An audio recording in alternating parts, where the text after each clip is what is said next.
kita tingkatkan lagi. Apa artinya surah Al-Fatihah? Jangan sampai setiap hari kita baca 17 kali surah Al-Fatihah dalam salat, tapi tidak tahu artinya itu surah Al-Fatihah.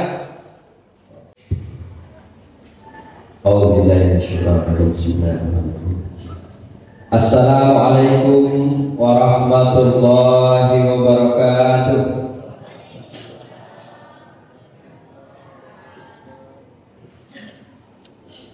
Alhamdulillah alladzi 'allama bil qalam 'allama al-insana ma lam ya'lam.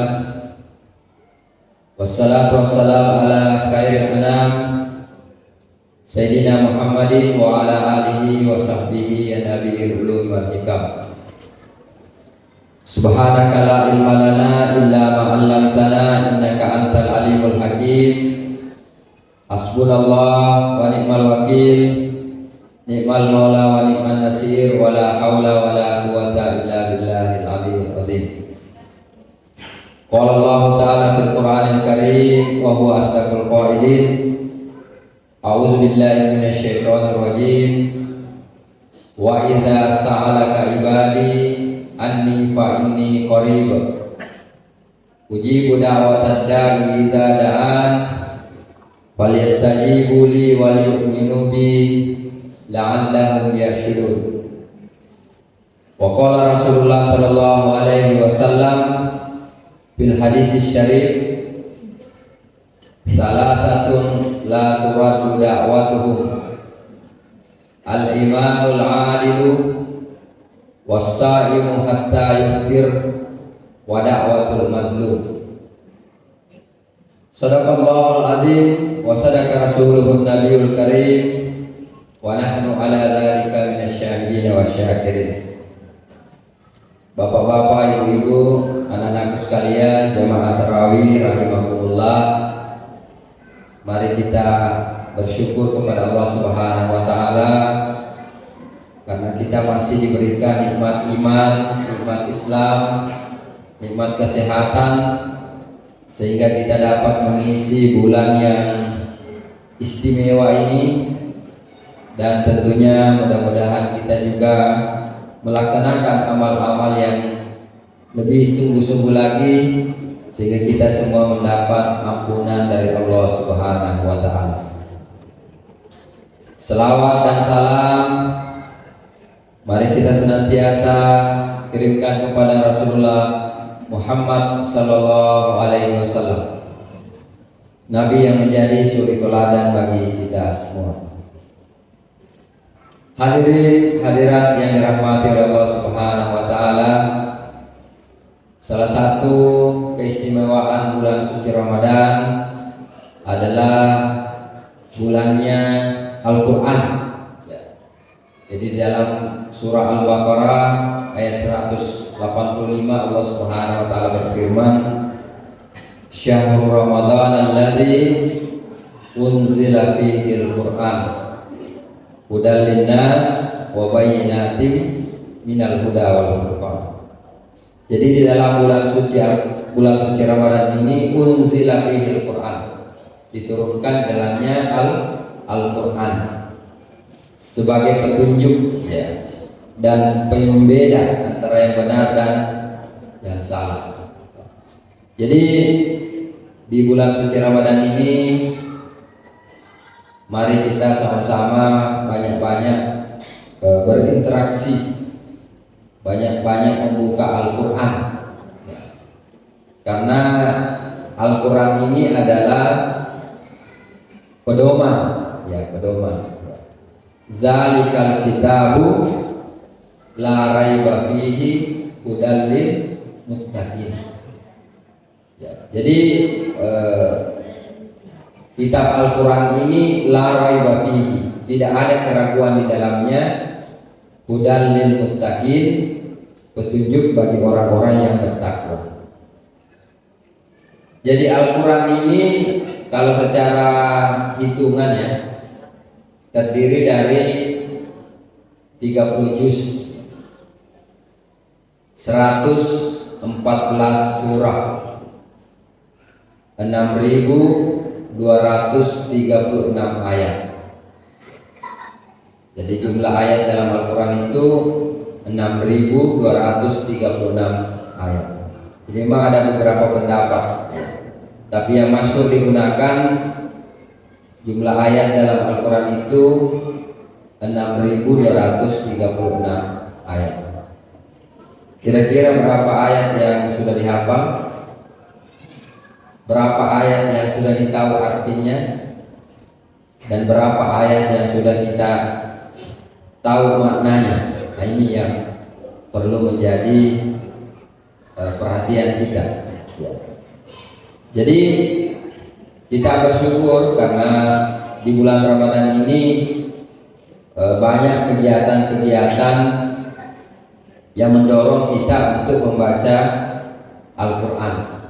Ya karena memang seperti itu. Jadi satu kesyukuran juga karena sekarang ini beda dengan zaman orang tua kita dulu ya.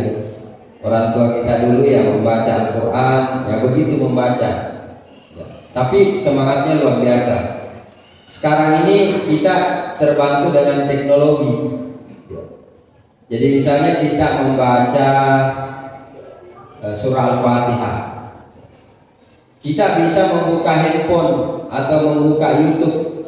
Apa sih kandungan surah Al-Fatihah itu?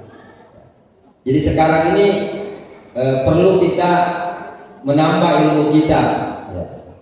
Yang pertama tentu membaca Al-Fatihah, misalnya perbaiki tajwidnya, jangan sampai salah bacanya. Yang kedua, kita tingkatkan lagi apa artinya surah Al-Fatihah. Jangan sampai setiap hari kita baca 17 kali surah Al-Fatihah dalam salat, tapi tidak tahu artinya surah Al-Fatihah. Jadi kalau bisa kita ini sebagai orang tua, dicek anak-anak apakah sudah paham surah Al-Fatihah dengan artinya, karena itu modal basic. Jadi jangan biarkan anak kita itu kalau hafal surah Al-Fatihah, saya yakin hafal semua, tapi artinya belum tentu tahu. Artinya belum tentu tahu. Alhamdulillahirabbil alamin. Segala puji bagi Allah, Tuhan seluruh sekalian. Ar-Rahmanir Rahim, yang Maha Pengasih lagi Maha Penyayang. Maliki Yaumiddin, yang menguasai hari pembalasan. Iyyaka na'budu wa iyyaka nasta'in. Hanya kepadamu kami menyembah dan hanya kepadamu kami memohon pertolongan. Ihdinas siratal mustaqim, tunjukkanlah kami jalan yang lurus. Siratal ladzina an'amta alaihim, itu jalan orang-orang yang engkau beri nikmat. Ghairil maghdubi alaihim waladdallin, bukan jalan orang yang engkau murkai, bukan juga jalan yang orang-orang yang sesat. Ya perlu diseng betuana supaya lebih mantap ini kita punya akidah, supaya keyakinan. Ya. Makanya itu kan sekarang gampang, ada Al-Quran dan terjemah. Jadi sebenarnya mengaji itu, bagaimanapun caranya mengaji itu mulia. Mengaji itu mulia. Karena tadi saya mendengarkan penjelasan guru kami, Profesor Dr. Kiai Haji Ahsin Sako Muhammad, yang Ketua Tim Terjemah Al-Quran Kementerian Agama, itu dia mengatakan Al-Quran nurun, Al-Quran itu cahaya. Jadi kalau kita baca itu Al-Quran, menempel itu cahayanya Al-Quran di mulut kita. Kalau kita hafal itu Al-Quran, menempel itu cahayanya Al-Quran di tubuh kita. Jadi siapa yang sering berinteraksi dengan Al-Quran, maka cahaya Al-Quran itu akan mengikutinya. Apatah lagi kalau dia mampu mengamalkan pedoman-pedoman yang ada dalam Al-Quran. Tidak perlu banyak. Ya. Cukup misalnya surah Al-Fatihah kita tahu artinya, surah Al-Ikhlas kita tahu artinya, surah Al-Falaq ditahu artinya. Surah An-Nas ditahu artinya. Kenapa? Kalau kita tahu artinya, maka itu akan menambah pemahaman kita, menambah keyakinan kita kepada Allah Subhanahu wa taala. Sebagai contoh, saya ambil contoh dari surah Al-Falaq, Qul a'udzu birabbil falaq.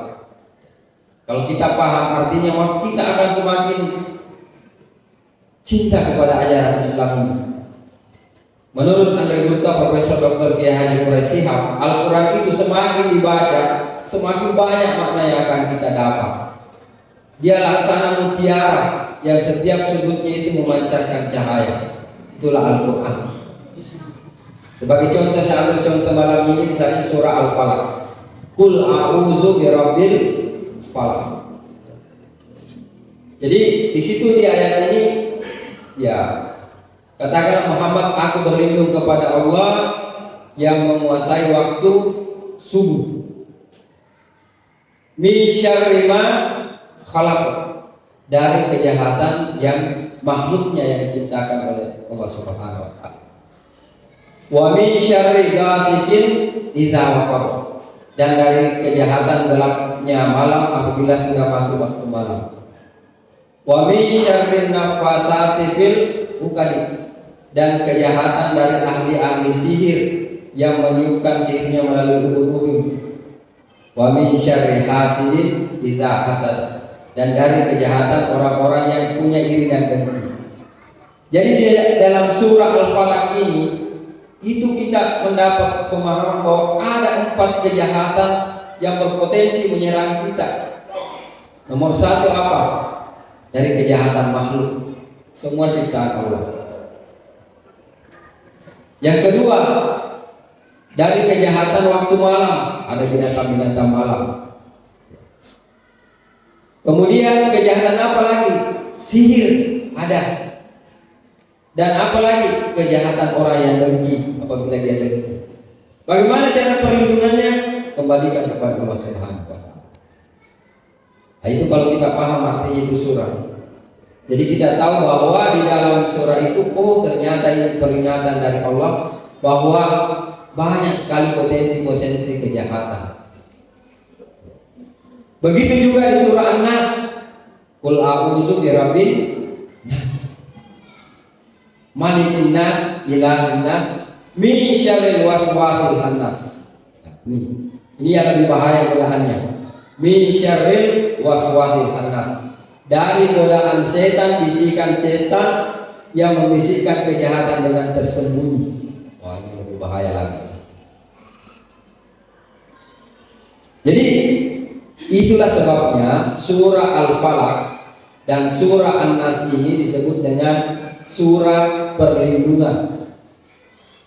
Jadi sebelum kita tidur, usahakan baca ayat kursi, baca Qul huwallahu ahad, baca Qul a'udzu birabbil falaq, baca Qul a'udzu birabbin nas, baca doa sebelum tidur, Bismillahirrahmanirrahim wa ahya bismika amut, atau satu riwayat yang lain Bismillahirrahmanirrahim wa ahya, baru kita tidur.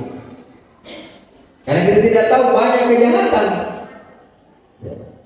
Minimal kalau kita berzikir sebelum tidur, insya Allah tidur kita itu enak, tidak terlalu susah dikasih bangun sahur. Jadi ibu-ibu yang biasa kesulitan bangunkan anaknya sahur, kasih ingat anak tak sebelum tidur suruh wudhu dulu, suruh sikat gigi dulu, suruh baca itu ayat-ayat dulu, ayat kursi, trikul kalau istilah kerennya sekarang, trikul, Al-Ikhlas, Al-Falaq, An-Nas. Kemudian suruh baca, kalau bisa lagi baca Bismillahirrahmanirrahim 21 kali, baru baca doa bangun tidur, dan tidurnya miring ke kanan ya. Karena tadi kemarin itu saya baca, ketika kita tidur miring ke kanan, maka itu sangat baik untuk otak, dan itu sunnah Rasul. Jadi jangan posisi tidur saja itu diatur dalam ajaran Islam. Karena ternyata posisi miring ke kanan itulah posisi terbaik untuk kesehatan otak kita. Jadi sekali lagi jamaah sekalian, mari dalam bulan suci Ramadan ini Kita banyak-banyak membaca Al-Quran. Kita baca dengan artinya. Sudah itu kita buka-buka lagi YouTube, apa artinya ini, kita dengarkan penafsiran supaya pemahaman kita tentang ajaran Islam ini semakin kuat. Karena Al-Quran ini adalah petunjuk. Tapi bagaimana dia caranya jadi petunjuk kalau tidak ditahu artinya? Nah, ini sudah tersedia semua medianya, tinggal kita baca. Ada Al-Quran terjemah, di handphone ada. Jadi tidak perlu terlalu banyak. Yang penting misalnya satu ayat kita baca artinya, kita baca minimal. Insya Allah itu banyak maknanya. Insya Allah memberikan petunjuk kepada kita. Apalagi kalau kita tahu artinya. Yang terakhir, ketika kita tahu artinya, biasanya kita semakin yakin untuk mengamalkan ayat-ayat Al-Quran itu. Karena jangan sampai kita baca lewat-lewat begitu saja, tapi tidak memberikan pengaruh dalam kehidupan kita. Jadi sekali lagi, mari kita selalu membaca Al-Quran, karena Rasulullah memang memperingatkan kepada kita, alimu awlayakum salasata hisalin, hubbi nabiyikum wa hubbi ila ahli baitikum wa tilawatul Quran. Ajarkan kepada anakmu mencintai nabinya, mencintai keluarganya, wa tilawatul Quran, dan membaca Al-Quran. Kalau kita tidak mengajarkan anak kita membaca Al-Quran, maka kita berdosa. Karena salah satu kewajiban orang tua adalah mengajarkan Al-Quran kepada anak-anak. Itu yang saya sampaikan. Bila kurangnya mohon dimaafkan. Wallahu muwaffiq ila aqwamit thariq. Wassalamualaikum warahmatullahi wabarakatuh.